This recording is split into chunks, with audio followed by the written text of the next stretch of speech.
그런데 나중에 많은 사람들이 그 사람한테 당신이 간 날이 언제냐, 뭐 이렇게 자세하게 그 장소가 어디냐 이렇게 캐묻고 해도 이 사람이 그 대답을 못합니다. 끝내 아무 소리 안 하고 죽었어요. 그래서 근데 그 사실이 막상 제주도 향토 사가들에게 큰 문제 제기가 된 셈이어서 그 성산 일대입니다만은 그 일대 가서 마을마다 조사를 해도 그런 일이 없다. 마을에서 갑자기 여인들이 한 20명 납치됐다고 한다면 모를 리도 없고, 그죠? 뭐 오래된 100년, 200년 전 사실도 아니고, 그 다 주변에 친척들이 있고 살 텐데 말이죠. 아무도 그런 일이 없다 그랬어요. 그런 일은 있을 수가 없는 일입니다. 근데 악덕상혼, 아주 한국인을 알기를 마치 노예처럼 아는 그런 심보들이고 있는 아주 고약한 사람들이 그런 말을 만들어내가 책을 팔아서 베스트셀러를 해서 돈을 벌었어요. 또 그 사실을 또 무책임하게 보도한 게 일본의 마이니치 신문입니다. 그래서 마이니치 신문은 결국은 얼마 전에 그 오보를 냈다고 이렇게 인정을 했죠. 20년 만에 인정을 했습니다만은.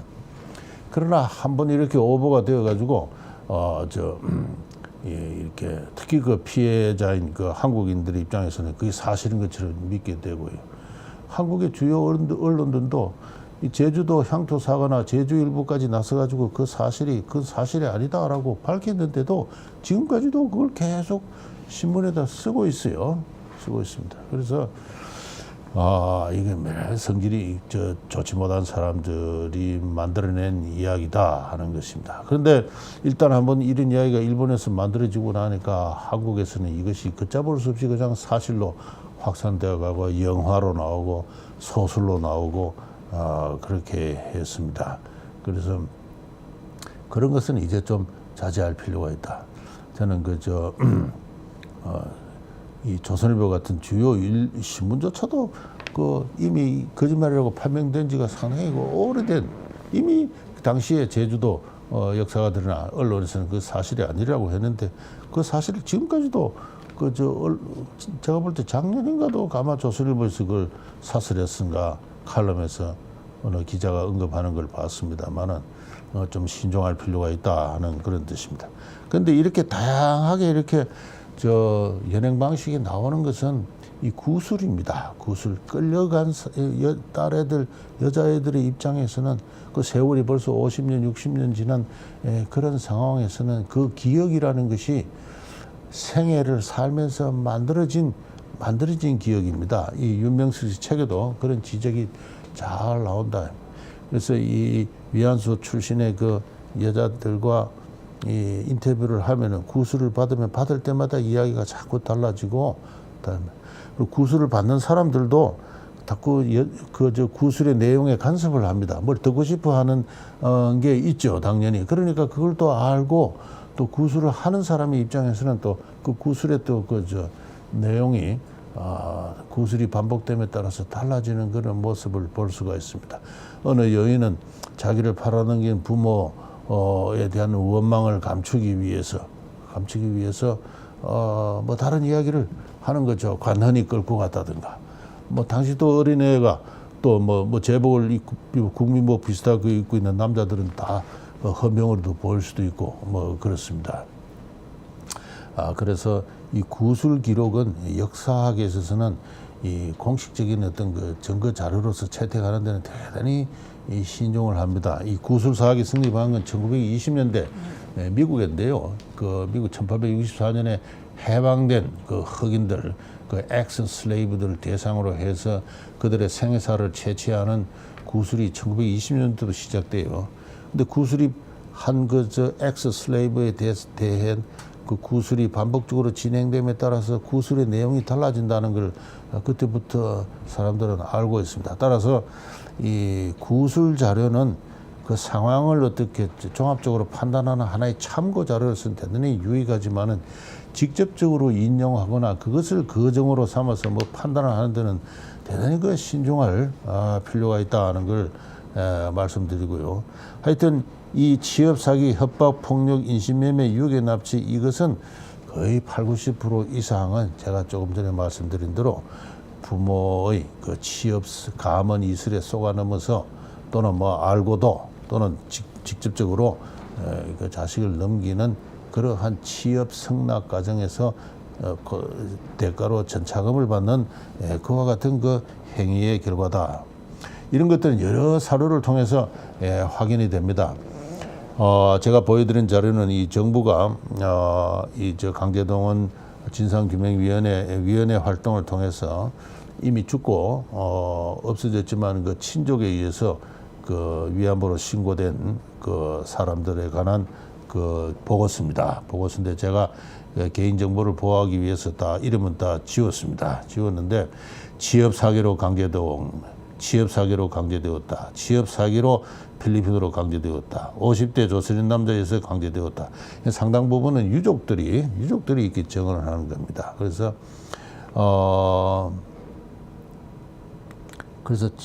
취업의 사기로 의한 강제동원이라는 말이 50대 남자에서 강제동원이라는 말이 좀 저는 읽으면서 약간 좀 묘한 느낌이 들기는 했습니다만은 어쨌든 그 당시의 실태를 여실히 나타내는 말입니다. 인신매매를 통한 강제동원, 취업 사기 방식으로 연행되었다 하는. 그래서 이 추가적으로 신고된 한 20여 명은 공통으로 본인이거나 또는 유족들에 의해서 이렇게 증언됐다는 것이고, 이 강정숙 박사가 인도네시아 팔렘방의 조선인 명부를 통해 본 군 위안부 동원이라는 논문에서는 이런 그 유족들의 신고도 해서 이 팔렘방 지역에 존재했던 위안부들에 관한 연구를 한 게 있습니다. 이것도 거의 전부 취업 사기다. 취업 사기다. 그래서 취업 사기라는 것은 본인의 구술을 받을 수는 없지만 이미 죽고 없어진, 그러나 가족과의 면담을 통해서 가족들이 그 사실을 알고 있다는 것입니다. 그래서 취업하러 갔다.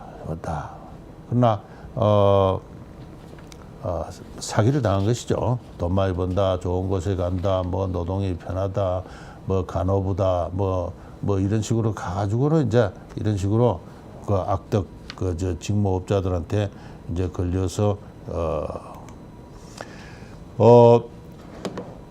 이러한 식으로 이제 38년 이후에 군 위안소가 공식적으로 시장에 열리니까 많은 한국인들이 이런 식으로 해서 위안소에 직접 영업을 하거나 하기 위해서 중국으로 가거나 또는 42년부터는 동남아에 이제 일본군이 진출을 하니까 그 싱가포르를 비롯해서 인도네시아, 버마 이런 지역으로 이제 많은 사람들이 그 한국의 남성들이 그 여인들을 데리고 그렇게 건너갑니다. 건너가는데 이 중국 화북 지역에 관해서는요, 이 조선 총독부 북경 출장소가 북지란 것은 이 북경 천진 등 화북 지역을 말합니다. 이 조선인 개황이라 해서 41년도에 그 보고서를 내는데요. 그래서 조선인의 직업은 관공리, 회사, 은행원, 점원 등 봉급 생활자가 가장 많고, 그 다음에 모범 농촌의 농민이 그 다음이고, 그 다음에가 군위안소, 사진관, 여관, 양복점, 잡화상, 곡물 판매업, 토목, 건축업이 주를 이룬다.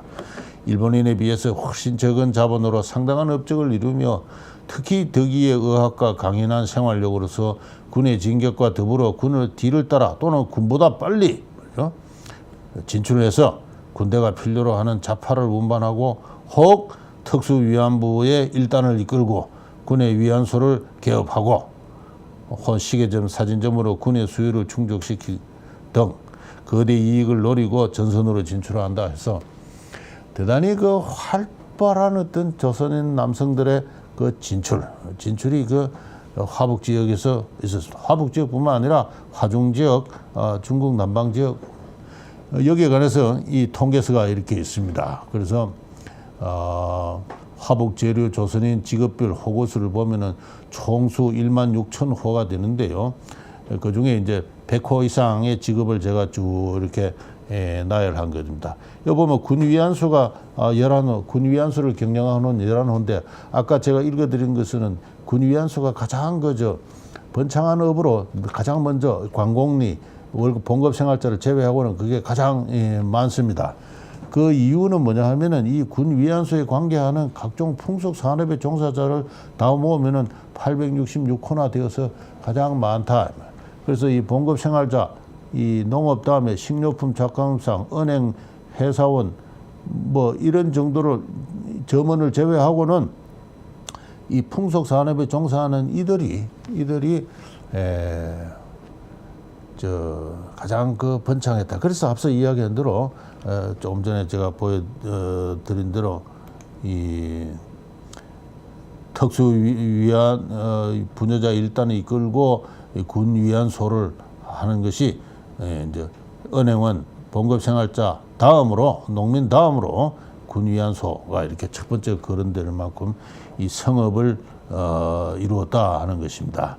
근데 이 군 위안소 11호에 많은 아니고 이 요리옥이라 해서 이 요리옥 가운데 상당 부분이 요리옥이 그 224호나 되는데 상당 부분이 사실상 군이 지정하는 그런 군 전용이거나 군 지정의 위안소였을 가능성이 큽니다. 거기에 종사하는 여자들이 바로 이 창기와 작부 또는 여급 뭐 이런 사람들이에요. 그래서 이 창기와 작부를 합하면 732명. 이 732명의 대부분이 저는 위안부였을 것이다. 그렇게 생각을 합니다. 카페에 종사하는 여자를 가지고 여급이라 하는데 이 여급의 일부도 그리했을 가능성이 크고요. 이 요리옥에 있는 이 남녀는 이 요리옥을 경영하는 그 요리옥 점주의 그 가족들을 이야기하거나 또는 사용인 주방에서 일하거나 뭐 음식을 나르거나 하는 그런 사람들인데 이 가운데 이 여자 가운데 일부도 뭐 그랬을 가능성이 큽니다. 그래서 저는 대체로 다 합쳐서 한 1000명이지 않았을까 뭐 그렇게 생각을 해봅니다. 이건 전혀 근거 있는 이야기는 아닙니다. 어쨌든 이 창기와 작부만을 이야기하면 732명인데 앞서 말씀드린 또 민간인을 상대로 해서도 활발히 풍속산업이 해외에 진출하고 있었으니까 나가 있는 한국인을 조선인을 상대로 해서 또는 이보다 월등하게 수가 많은 일본인을 상대로 한 풍속산업에 종사한 창기와 작부도 있었고 해서 이게 수를 확정을 할 수는 없습니다. 확정을 하는데 맥시멈 732명이고 더 많이 잡아도 이 뭐 1000명 정도는 넘지 않는다. 그런 이야기를 할 수가 있어요. 이렇게 했는데 이것이 결코 무슨 부끄러운 일이거나 우리들이 죄를 짓고 있다든가 뭐 그런 의식은 전혀 없습니다. 이 중국에 나가 있는 사람들이 이제 상호 교류하고 또 그 정보를 소통하기 위해서 제지 반도 인명록을 만들어요. 요사이도 무슨 각종 인명록이 동창회 명부, 그다음에 칸츄리 클럽의 인명록이 만들어지고 상공인 회의소 명부가 만들어지고 하듯이 이 제지 반도인 인명록에 보면은 이 요리업이 쭉 나오는데요. 이 요리업 가운데 물론 이제 위안소도 이렇게 몇 개 나옵니다만은 주로 요리업인데 요리 가운데 이 특수 요리업이라고 있어요. 조일관, 아사히관, 삼성관, 동명관, 동양관 이런 식으로 해서 특수 요리업이 이게 다 위안소입니다. 위안소인데 광고까지 다 해요. 광고를 참조해라. 그래서 요 인명록 보면은 뒤에 광고란이 있어요. 그 광고란에 상호를 내걸고 심지어는 사장 얼굴까지 이렇게 내놓고 합니다. 그리고 어떤 사람은 말이죠. 한 7, 8군데는 소속 위안부들의 명단까지 다 이렇게 명단하고 본적, 주소를 다 이렇게 공개를 하는 이런 사람도 있어요. 제가 이 안휘성의 당도현에 있는 이 일본말로 이 아사히의 이 사람은 설준동이라는 사람이 주인인데 이 개성 사람입니다. 근데 한 10명의 여인들을 위안부란 말은 없지만 그 위안부가 분명합니다. 이런 업주들이 한 7, 8군데 돼요. 평균 한 10명 정도인데 이 황해도 해주군 해서 그다음에 제가 다 정보를 다 지웠습니다. 번지수까지 자세하게 나옵니다. 그래서 이걸 위안부 명단까지도 공개를 해서 나도 한몫의 사업을 하고 있다. 이런 식으로 지금 광고를 하고 있는 거예요. 이 시대 풍속입니다. 그 시대 사람이 풍속이에요. 나도 한 몫의 사업을 하는 사람이니까 광고도 하고 인명록에다가 이름도 올리고 말이죠. 그렇게 하고 있는 거예요. 근데 제가 여기서 말씀드리고 싶은 것은 이 굉장히 재미있는 사례인데요. 왜 이런 연구가 아직 안 이루어졌는지 잘 모르겠는데 주소가 다 있으니까 가서 좀 현지도 보고 그렇게 할 필요가 있는데 이 여인들의 이 위안소의 여인들의 본적지가 자세하게 이렇게 번지수까지 다 나와 있다. 이건 뭐냐 하면은 계약을 맺으면서 나름대로는 법적 형식을 갖춰서 다 데려왔다 그런 이야기입니다. 그래서 경찰서장한테 가서 허락을 받을 때 그죠? 부모의 성락서라든가 취업 성락서라든가 호적 등본이라든가 이런 형식을 다 갖추었기 때문에 그죠? 이런 식으로 정보가 이렇게 나오는 겁니다. 그래서 저는 이걸 보고 역시 그래서 강제 뭔가 취업 사기라고는 하나 이게 완전히 노예 사냥은 아니고 형식이 갖춰져 있는 형식. 또 그런 형식을 갖춰야 국경을 넘을 수가 있습니다. 경찰서장이 발동한 신분증명서가 있어야 국경을 넘어갈 수가 있어요. 또 버마로 동남아시아로 항할 때는 그 경찰서장에 무슨 신분증명서나 그런 게 있어야 그 일본군의 배를 탈 수가 있는 겁니다. 이런 식으로 그 극악한 상황 속에서도 그 시대가 요구하는 제도적 기초, 그 제도에 규정된 형식은 갖춰져 있는 것이고 이렇게 본적지까지 다 이렇게 공개되고 있는 이상은 이 모든 것들이 그야말로 그 시대적 감각에 의해서 불법적인 것만은 아니었다는 것을 알 수가 있습니다. 그래서 그런 점을 제가 이렇게 그 시대의 그 시대상을 부각시키기 위해서 제가 지금 말씀을 드리고 있는 겁니다. 이야기가 많이 길어져 가지고 제가 이게 하도 이게 오해도 많고 또 잘못 말하면 또 오해도 심각한 그 비난도 받을 수 있는 문제가 돼 가지고 제가 지금 이렇게 자세하게 이야기 드릴 수밖에 없는 처지니까 좀 이해를 해 주시고 들어주시면 감사하겠습니다. 이렇게 해서 이제 위안부 일본군 위안소가 설치가 되고 위안소의 여인들이 갔다 하는 그런 것입니다. 그러면 그 위안소 안에서의 생활이 어떠했을까 하는 문제입니다. 이 위안소 안에서 생활이 어떠했을까? 그들의 노동은 어떠했고, 그들의 소득 보수는 어떠했고, 그들의 그 처지는 어떠했던가? 그런 데 대해서는 참 자료가 부족해서 잘 알 수가 없고 여러 가지로 그 당시 일본군이나 이렇게 다녀온 병사들의 정언이나 또는 여러 가지 그 기록들이 단편적으로 이렇게 모아져서 대강 그 짐작을 할 수 있는 그런 실태일 뿐입니다. 그런 가운데서 제가 하나 소개드릴 책이 이 일본군 위안소 관리인의 일기라는 이 책입니다.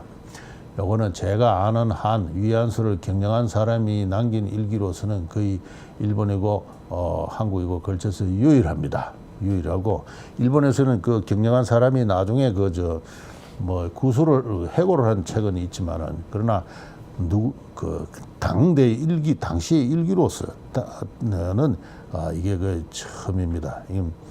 요 자료를 발굴한 데는 제가 나름대로 좀 애를 썼습니다. 제가 한국 고문사학회 이 회장도 한 덕분에 이 고문서나 고문원에 관한 그 정보에 대해서는 좀 나름대로 네트워크가 있습니다. 그래서 한국과학중앙연구원에서 파주에 있는 이 타임캡슐이라는 그 박물관에 자료 조사를 하러 가는데 이상하게 그 위안부에 관한 자료가 있는 것 같다는 연락이 왔습니다. 그래서 제가 그 자료 조사팀에 참여를 해서 일기를 찾아냈습니다. 처음에는 뭔지 몰랐는데 자세히 읽다 보니까 이 위안소에 조바가 있습니다. 일본말로 장장이라 하는데 그 회계 영업을 책임진 그 조바의 일기예요. 이 일기 43년, 44년 이 일기입니다. 이 일기를 찾아서 한국학중앙연구원으로 이 일기가 옮겨져서 지금 보관 중인데요.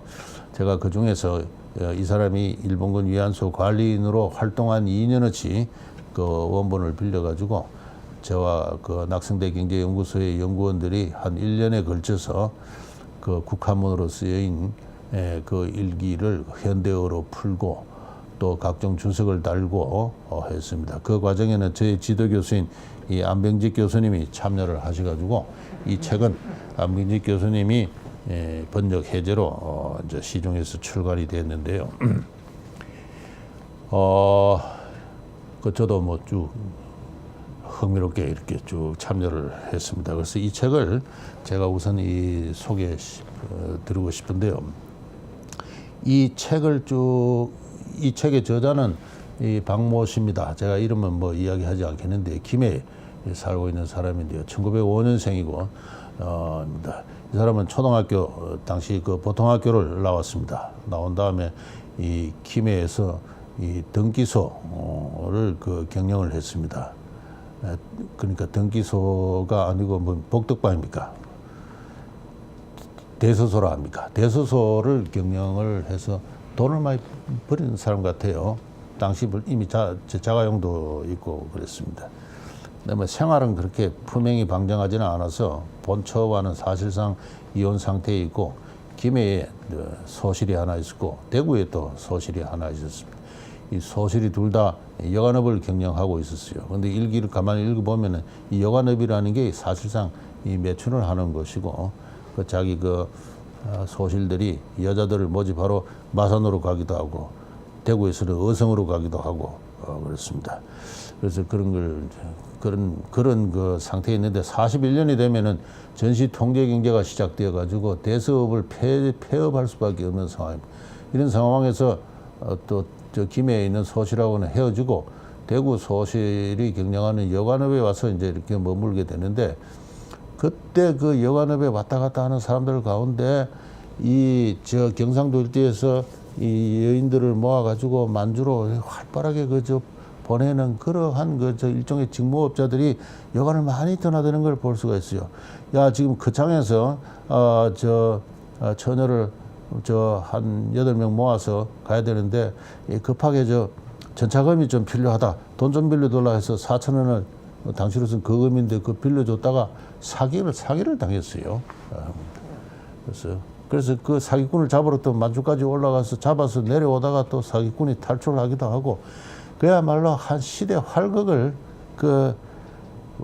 경상도 지역에서 벌어지는 인신매매의 그 실태를 일기를 통해서 아주 재미있게 볼 수가 있습니다. 그러다가 42년 7월 달에 그 소실의 처남이 이제 버마로 가는 그 위안부들을 한 20명을 데리고 그 아들하고 함께 이 자기 처남인 이 박모 씨와 더불어 이 버마로 갑니다. 그때부터 일기가 그게 42년 7월 달이고 일기는 이제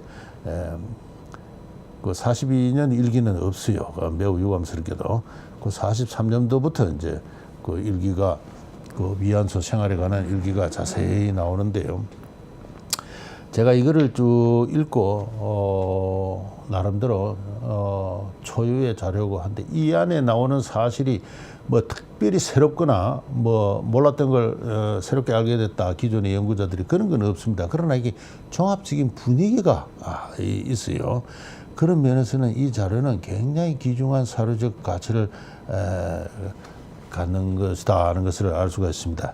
제가 이 자료를 느끼면서 느꼈던 것은 굉장히 이 위안소 이 버마의 랑군에서나 싱가포르 양쪽에 다 이 사람은 처음에는 버마 랑군에서 위안소 조바로 하다가 그다음에 싱가포르 와서 그 원래 따라갔던 처남은 또 사고로 죽고 뭐 이렇게 이야기 있습니다만 그 위안부들은 위안부들은 따로 가고 이 사람은 싱가포르 와서 싱가포르에 이제 위안소의 조바로 이제 경영을 이제 이렇게 하는데 그 일기를 적는데 그 양쪽 다 약 한 20명의 그 조선인 그 위에 그 포주들 이나 이 조바들 이야기가 쭉 나옵니다.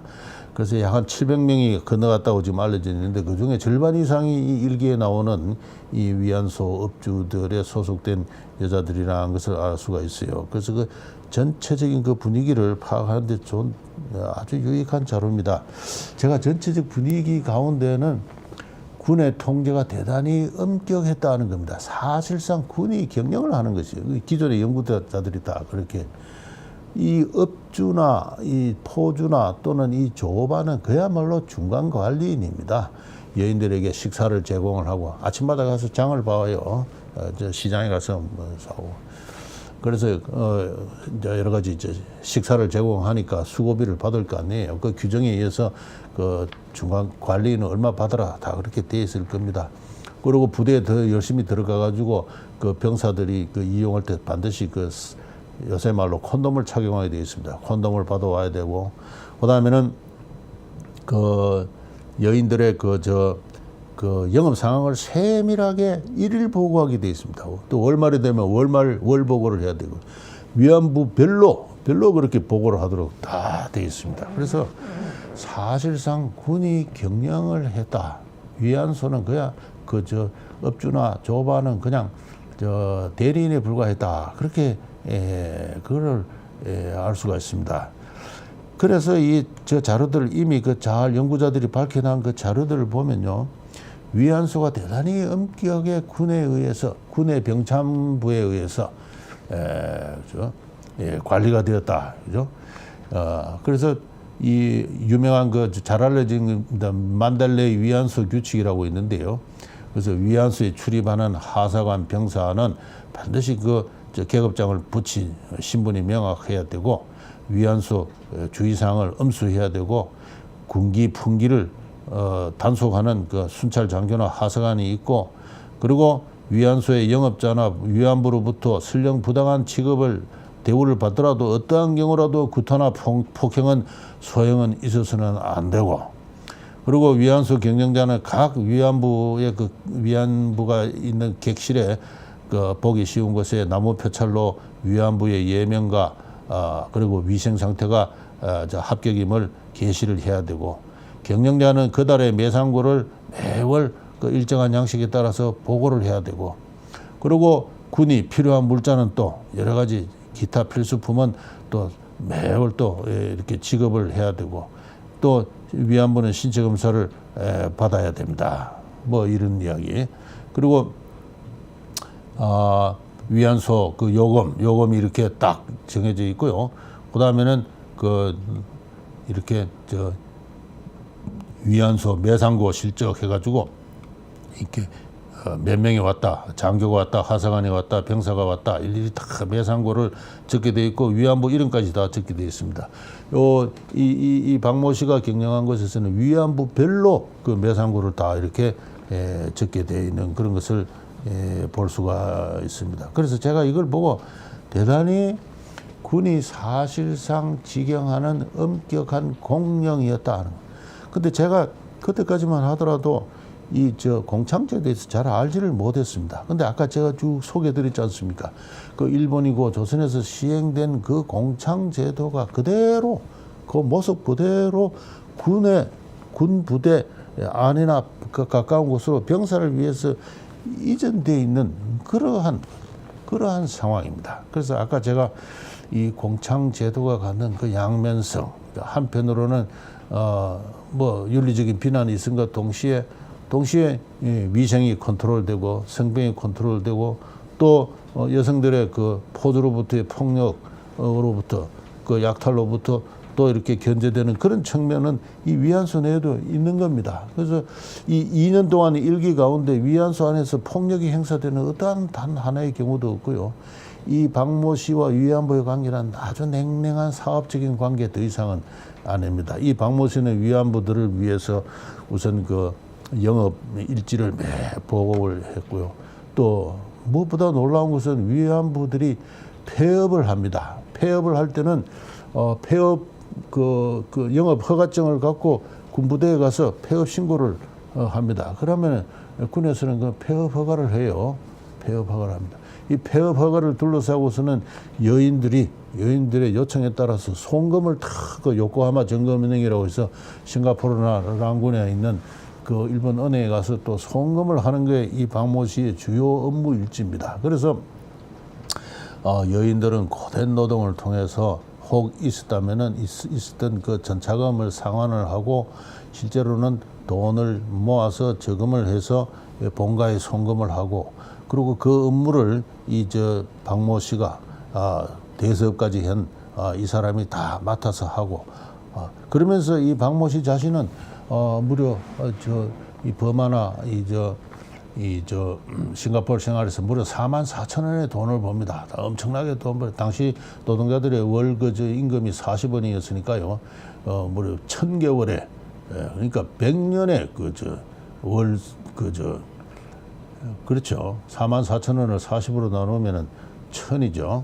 1100이니까 1100개월에 해당하는 그 돈을 법니다. 그런데 물론 이제 인플로도 되고 해서 반드시 그렇게만 이야기를 할 수는 없습니다만, 이 사람은 자기 처남이 죽은 통에 말이죠. 처남하고 같이 벌은 돈을 결국 혼자 다 차지하는 이상야릇한 어떤 행운을 누리게 됩니다만, 그렇게 해서 그 돈을 갖고 결국은 44년 연말에 귀국을 해요. 귀국을 해서 일기가 또 끊어지고 다시 6.25 전쟁이 끝나고 나서 일기가 다시 시작을 하는데 평생 일기를 꽉 적었습니다.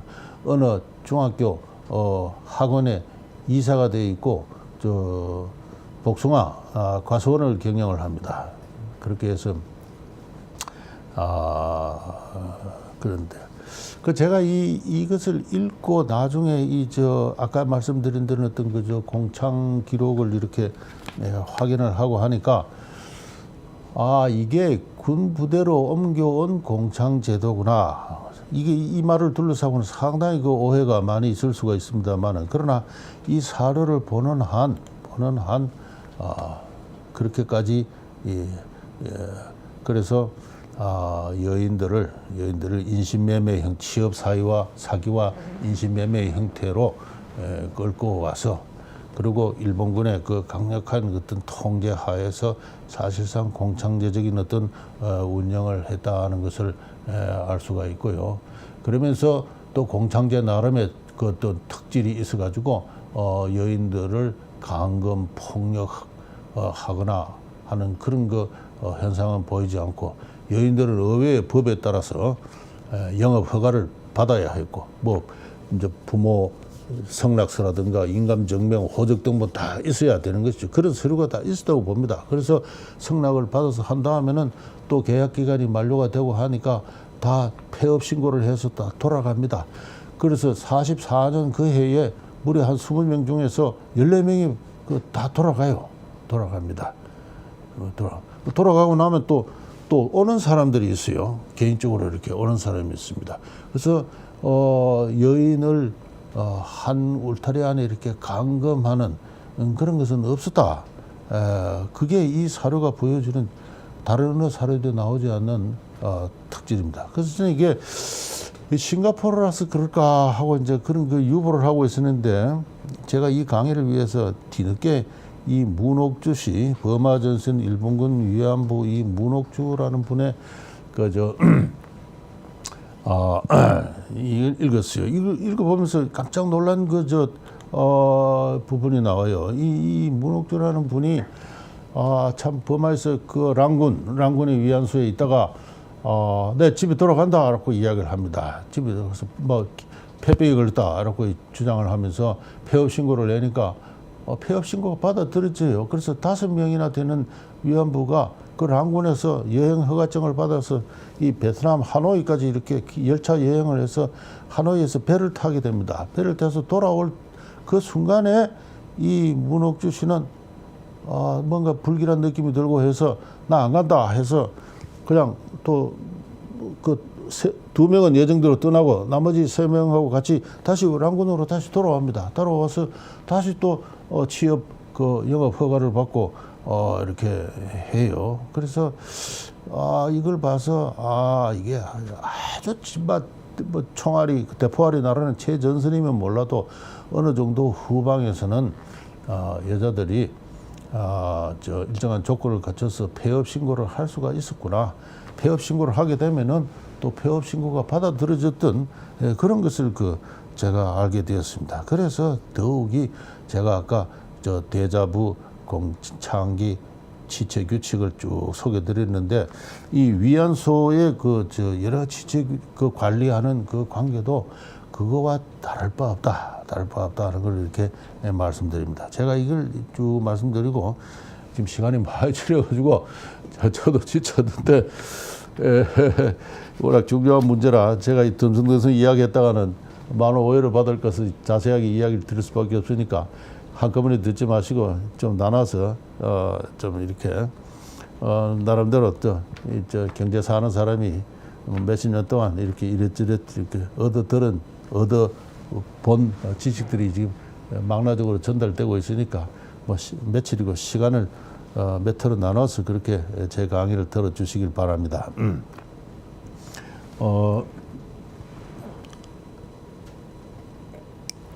자, 이런 상태의 여인들을 두고 이제 이 위안소의 여인들을 두고 어떻게 규정하면 좋을까 하는 그게 이제 마지막으로 제가 이제 더 이야기해야 될 이게 이제 굉장히 어렵고 논쟁적이고 정치적이고 이제 그런 문제인데 일본의 이 문제에 가장 잘 알려진 연구자인 요시미 요시아키라는 사람은 이 성노예다 이야기를 했습니다. 성노예다. 그리고 이 한국의 여러 학자들도 대체로 성노예설을 이렇게 따르고 있습니다. 성노예였다. 그렇게 주장을 하고 있고 저도 몇 년 전에 대한민국 이야기라는 책을 지난 2007년인가 8년에 내면서 성노예였다고 요시미 요시아키라는 사람의 그 논문이나 책을 읽고 과연 그렇구나 해서 이 성노예설을 제가 이렇게 지택한 바가 있습니다. 그들은 이동의 자유가 없어 감금되었다는 거. 그리고 일상적인 구타와 매질하에서 그죠? 매질하에서다. 그리고 거의 보수를 받지 못했다. 이런 게 이제 노예의 근거가 됩니다. 그래서 요시미 요시아키 씨가 이 노예설을 주장을 할 때 가장 중시했던 게 신체의 자유가 없었다. 마음대로 이렇게 오고 갈 수가 없었다 하는 그러면서 몇 가지 사례를 이야기를 했어요. 근데 제가 이 여러 자료들을 종합적으로 검토를 해본 결과 그런 정도의 신체에 대한 구속은 공창제도 하에서는 일상적으로 있는 것이다. 아까 제가 말씀드린 대로 창기들은 대자부 밖에 나가서 생활할 수 없다. 그 지역을 이탈할 수 없다. 그렇게 되어 있습니다. 그래서 그런 정도 직업에 따르는 어떤 특수한 어떤 제약 그걸 넘어서는 더 이상의 것이었을까 하는 그런 의문을 갖습니다. 이 문옥주씨 일기를 보면은 한 달에 2번은 제가 소개한 이 위안소 관리인의 일기도 한 달에 2번은 휴일입니다. 휴일은 자연스럽게 다 외출을 했습니다. 문옥주씨는 나는 지금 눈을 감고도 랑군 시내의 골목골목을 기억할 정도다 그랬습니다. 그래서 다양하게 이국 도시에서 다양한 어떤 쇼핑에 탐닉을 하기도 했고요. 그래서 근무 중에는 이탈이 불가능했지만은 휴일은 있었다는 것하고 그 다음에는 계약 기간 전에 자유롭게 이탈을 할 수는 없었습니다. 그것은 그거는 원래 이제 근데 이런 정도의 인신적인 구속 그리고 계약 기간이 만료되거나 일정한 조건이 충족될 때 폐업 신고를 할 때 많은 사람들이 받아들여지고 있는 이런 상황을 가지고 요시미 씨는 그걸 몰랐던 것 같아요. 그래서 제가 이번에 다시 요시미 책을 보니까 제시해낸 근거가 대단히 단편적이고 불충분합니다. 그런 의미에서 제가 인신의 감금에 따른 어떤 성노예설은 근거가 대단히 불충분하다는 걸 제가 지금 말씀을 드리고 싶고요. 그 다음에는 보수를 전혀 받지 못했다 하는 것입니다. 이것은 이 공영제, 공창제의 기본 취지하고 맞지 않는 겁니다. 이 군의 사기와 관련되어 있는 문제고 해서 사적 폭력이 위안소 안에서 벌어지고 있는 것은 그는 군이 용납을 할 수가 없는 것입니다. 없는 것이고 또 전쟁이라는 그 상황 속에서 그런 사적 폭력이 그렇게 쉽게 용납되는 그 분위기도 아니다는 걸 제가 이 위안소 일기 어딜 보더라도 사적 폭력이 행사되는 것은 문옥주씨 일기 가운데도 나오고요. 그 자서전 속에서도 뭐 포조한테 뭐 얻어 맞았다든가 뭐 전차금 때문에 뭐 어떻게 그런 이야기가 없습니다. 아주 극심한 그 고노동의 고수익 산업이었고 해서 뭐 200원, 300원, 1000원 정도의 전차금은 그 인신을 구속하는 굴레가 되기가 힘들었다는 걸 쉽게 갖출 수 있습니다. 아까 박모 씨가 송금한 기록에 의하면 어떤 분은 12,000원까지 본가에 송금하기도 하고, 이 문옥주 자신은 5,000원을 본가에 송금하고 군사예금으로 25,000원을 갖고 있었던 그런 군사저금으로 말이죠. 이제 그런 고노동, 고수익 산업에서 채무노예적인 어떤 그러한 상황은 벌어지지 않았다는 것이, 물론 뭐 개인에 따라서 그런 경우가 있기는 했습니다만, 그 일반화시킬 수는 없다는 것이고, 그다음에 노예라고 할 때는 무엇보다도 저는 뭐 어떤 의미에서 노예 전공자인데요. 조선 노비에 대해서 노예에 관한 많은 책들을 읽고, 노예의 본질은 뭐냐 하면은 법능력의 결례입니다. 법인격이 부정돼 인간이 아닌 거예요. 한 대 얻어맞아도 어디가 호소할 데도 없고, 뭐 아버지가 어머니가 누구한테 맞아 죽어도 고소할 능력도 없고 그렇습니다. 미국의 노예 시대는 말이죠. 노예가 살인 현장을 목도를 해도 그걸 법정에서 증언을 할 수가 없었습니다. 왜? 인간이 아니기 때문에. 내가 저 사람이 살인 사건을 저지르는 걸 봤다, 저 백인이 범죄를 저지르는 걸 봤다 해도 그게 증언으로 채택되지가 않습니다. 이런 식으로 노예라는 것은 법능력이 결여된 그와 같은 상태, 그 법능력을 인정하는 그 사회적인 인격, 그게 부정된 상태, 그걸 노예라고 하는데, 쭉 보면은 이 위안부들에게 그런 이야기를 하기가 좀 곤란합니다. 처지가 대단히 열악했던 건 사실이지만은 법능력이 박탈된 그런 무권리의 상태다고 이야기를 할 수가 없어요. 예를 들어서 문옥주 씨 같은 경우는 저는 이번에 읽고 깜짝 놀랐는데, 예를 들어서 위안소를 찾아온 어떤 그 일본 병사가 행패를 부렸습니다. 아주 고약한 사람이 일본도를 빼들고 말이지 위협을 하고 하니까 달라들었어요. 이 대단한 분입니다, 이민옥. 다른 때가 싸움을 어떻게 하다 보니까 그 일본도를 빼앗아 가지고 병사를 찔러 죽여요. 가슴에 칼이 꽂혔습니다. 병사가 죽었어요. 그런데 재판이 열립니다. 군속 재판이 열려요. 나는 군속이다. 이분은 그렇게 군속이라는 자격으로 재판이 열립니다. 재판이 열렸을 때 문옥주 씨는 저 사람이 먼저 행패를 부렸다. 그래서 천황폐하가 준 칼로 말이지 위안소에 와서 칼이나 빼들고 했는 게 그 잘한 일이냐, 나는 정당방위였다 주장하니까 무죄가 됐어요. 무죄. 제가 말씀드리고 싶은 것은 진정한 의미의 노예라면 재판받을 권리도 없습니다. 권리도 없는데 재판을 받고 그 정당방위인 것이 인정이 되니까 군사재판에 군법회의에서 군법재판소에서 무죄를 판결을 내려요. 정당하다.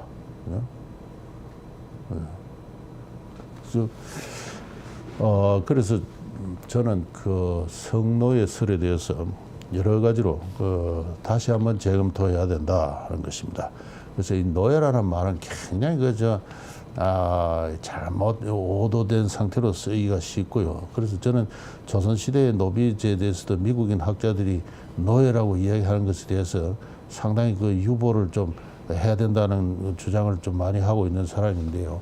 이 성노예라고 할 때는 굉장히 선정적인 표현입니다만은 엄격한 의미에서 그것이 과연 학술적인 어떤 요건을 갖춘 것인가에 대해서 저는 좀 회의를 하고요. 그 다음에 이제 또 한 가지 말씀드릴 것은 이 위안부들의 총 수가 얼마나 됐느냐 하는 그런 것입니다. 그래서 이것과 관련해서도 다양한 이야기가 지금 있는 가운데 여러 가지 잘못된 설이 널리 유행하고 있다, 그렇게 생각합니다. 흔히들 20만 설을 이야기를 해요. 교과서 보면 20만 설을 이야기를 하고 있습니다. 지금 교과서 바뀔 때마다 자꾸 내용이 조금씩 바뀝니다만은 조선인 여자를 무려 수십만 명 그러다가 또 수만 명 그러다가 또 어떨 때는 20만 명 그러다고 근데 그러한 그 숫자를 이야기하는 건 대단히 위험하다.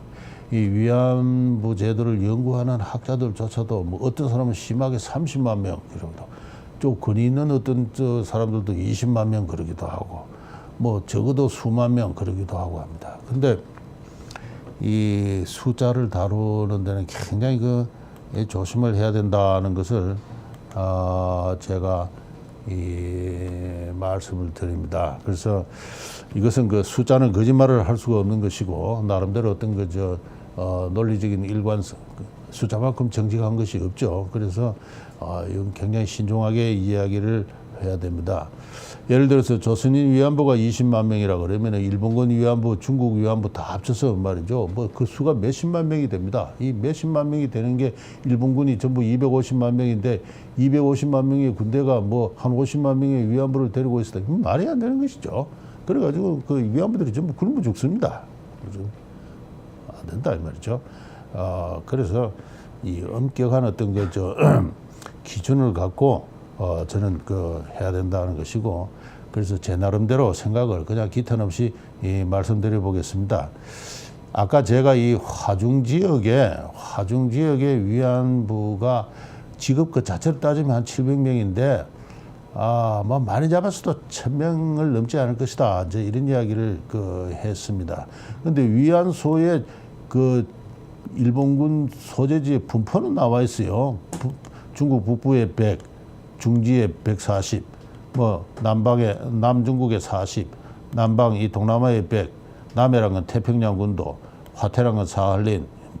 여기에 만주가 없는데 만주가 한 100 정도 하면 전체가 한 500 정도 됩니다. 이 북지가 아까 제가 1000명이라 했으니까 조선인 위안부니까 전체를 500으로 잡으면은 이 위안소가 소재한 지역이 500이라 한다면은 대략 한 5,000명이다. 그래서 저는 많이 잡아도 5,000명이다. 야, 그렇게 작을 수가 있느냐? 그렇게 생각하실지 몰라도 그 점에서 좀 이런 수치도 가능하다는 것이고요. 그 다음에는 이 가장 제가 볼 때 신빙성 있는 것이 1942년 1년에 지급된 사크 콘돔의 총수가 일본군 전체 3,200만 개입니다. 그러니까 하루에 8만 개예요. 하루에 8만 개인데 이걸 갖고 위안부가 8만 명에 또 주장하는 사람이 있는데 그것은 잘못된 게, 이 위안부들의 하루의 노동 강도가 5명의 병사다 하는 것입니다. 그건 여러 가지 기록을 통해서 증명됩니다. 위안부를 설치를 할 때 병사 150명당 1명 뒀다 하는 그런 기록들이 많이 있고, 그 150명당 1명이라는 게 이제 하루 평균 노동 강도가 5회다 하는 게 전제되고 있어요. 그렇게 되면은 이 8만 8천 개의 콘돔이 5로 나누면 일본군 위안부 총수는 한 17,000명 정도 됩니다. 위안부 총수는 한 17,000명 가운데 조선인 여자가 얼마였을까? 제가 많이 잡아도 한 5,000명 정도 되는 것이 합리적이다는 게 제 판단이고요. 그 외에 여러 가지 그래서 가장 중요한 게 병사 위안소를 설치한 일선 부대장들이 각각 남긴 보고에 의하면은 대체로 150명당 1명이라는 것. 그것이 아까 제가 1950년대에 있었던 한국군 위안부라든가 또는 군산 지역의 일반 위안부라든가 이 기록하고도 일치한다는 것입니다. 그래서 저는 대체로 일본군 위안부 총수는 많이 잡아도 한 17,000명 내지 2만 명이고, 그 중에 한 4분의 1 내지 한 3분의 1 정도가 한국인 조선인 위안부로서 대체로 한 6,000명 전후, 많이 잡아서 한 6,000명 전후가 아니었을까, 그렇게 생각합니다. 이것은 어디까지나 제 개인적인 생각인데, 마침 또 일본의 연구를 자세히 보면은 이런 주장을 하는 사람들이 있어요. 그래서 저는 그것과는 별도로 그런 생각을 해왔습니다만은 자세하게는 또 말씀 못 드리겠고, 몇십만 명, 몇만 명 하는 것은 이게 전혀 맞지 않는 수치다. 아무래도 설명할 수 없는 너무나 과격한 일방적으로 추정된 것이다 하는 걸 끝까지 마지막으로 말씀드리고 싶습니다. 시간이 너무 많이 지나서 이제 끝내야 되겠는데요. 이 1991년 이후 지금까지 25년간 이 문제를 둘러싸고 이 문제가 어떻게 전개되어 왔는가에 대해서 또 이야기를 하자면 끝이 없습니다. 제 이야기는 여기서 끝이겠습니다. 끝이겠고, 그런 현실적으로 한국정신대 대책협의회를 중심으로 한 NGO들의 활동에 어떠한 성과를 거두었고 어떠한 문제점을 안고 있는가에 대해서는 이야기를 하지를 않겠습니다. 그리고 제가 거기에 관해서는 충분한 어떤 정보를 다 갖고 있지도 않고요. 저는 제가 사이드 잡으로 얻은 여러 가지 정보들을 종합적으로 지금 이야기를 해서 어떠한 역사적 배경과 제도적 환경에서 이런 일이 벌어졌다는 거 하고, 그리고 그것에 대해서 과격한 어떤 성노예 규정이라든가 숫자 추정에 대해서는 저는 객관적으로 많은 문제가 있다는 것을 지금 말씀을 드렸습니다. 그리고 이것은 끝으로 한 가지 말씀드리고 싶은 것은 한국의 연구자들은 이것을 오로지 일본 국가 정부의 책임으로만 돌리는데, 그러나 역사적 사실이라는 것은 그렇게 이론적으로만 규정되지 않습니다. 매우 복합적이다. 예를 들어서 미군 위안부 문제가 있습니다. 그러나 우리나라 한국 정부는 분명히 1962년인가 윤락방지 윤락행위 금지에 관한 법률을 제정을 했어요. 윤락행위를 정부가 금지시켜 놓고 미군기지 주변에서는 윤락행위를 사실상 관리를 해왔다. 이건 불법입니다. 정부가 불법을 했어요. 불법을 했습니다. 그래서 역사는 이렇게 모순에 가득 찬 것입니다. 모순에 가득 찬 것이고, 그 어떤 미군기지 문제에 대해서는 정부의 불법뿐만 아니라 한 2,000명 정도 되는 어떤 포주들의 협력 행위라든가 여러 가지 문제가, 그러니까 어떤 현상 자체를 이해하는 데는 어떤 국가적 질서만이 있는 것이 아니고, 사회는 사회대로, 문화는 문화대로, 남성에 대한 여성의 지배는 지배대로, 또 제국주의의 식민지에 대한 지배는 지배대로, 그 나름대로 각각의 수준들이 관계하는 것이기 때문에 이 문제가 대단히 복합적이다. 그래서 이것을 한 가지로 일본 제국주의가 식민지 조선을 지배하고, 심지어는 민족 말살 정책의 일환으로서까지 이야기를 합니다. 그래서 가해국 일본, 그리고 피해국 한국, 이렇게 이야기를 하면서 이 문제를 어떤 국가 간의 어떤 대립, 민족주의적 민족 간의 대립으로 일어나 하는 것에는 많은 문제가 있다. 그래가지고 문제가 풀리지 않는다 하는 것을 제가 끝으로 마지막으로 강조를 드리고 싶습니다. 이상 지난 12회에 걸친 제 강연은 환상의 나라는 여기서 마치도록 하겠습니다. 그동안 경청해 주시고 또 많은 격려의 말씀을 또 이렇게 전해 주시고 해서 대단히 감사합니다. 그 환상의 나라, 제가 이야기한 이 12가지 이 환상 속에 이 대한민국 정부나 국민은 깊숙이 포섭되어 있는데, 저는 선진국이 되기 위해서는 이 모든 환상을 다 벗어젖혀야 된다.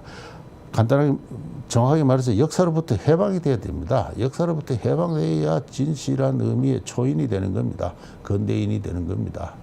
그래서 이 선진국의 인간들이 우리나라가 선진국이 되어서는 인간들 하나하나가 선진적인 교양이 되어야 되는데, 그것은 지금 이미 선진국으로 되어 있는 나라도 마찬가지고 다 역사의 주박으로부터, 굴레로부터 해방되는 것입니다. 근데 우리는 역사로부터 맡은 각종 주박, 굴레가 환상의 형태로 너무 우리 대한민국을 얽어매고 있는 가운데 사회를 분열시키고, 심지어는 정쟁을 야기하고, 나아가서는 외교적인 어떤 갈등으로까지 이어지고 있는 그야말로 실타래처럼 얽힌 그런 굴레로 작용하고 있는 것을 볼 수가 있습니다. 그것으로부터 하루빨리 벗어날 필요가 있고, 그 점을 강조하기 위해서 제가 이 강의를 했는데, 이 마지막 강의는 정말 제가 하기 싫었던 것입니다만은 하지 않고 나면 또 마음이 찝찝할 것 같아서 올해 무려 2시간을 넘게 이야기를 했습니다. 좀 시간을 나누어서 차분차분히 제 이야기를 들어주시면 한번 강의를 들어주시고 또 잘못된 점이 있으면 얼마든지 또 비판을 하시면 저는 제가 아는 한에서 학술적으로 엄정하게 또 정직하게 대응을 하도록 하겠습니다. 예, 이만 마치겠습니다. 예, 감사합니다.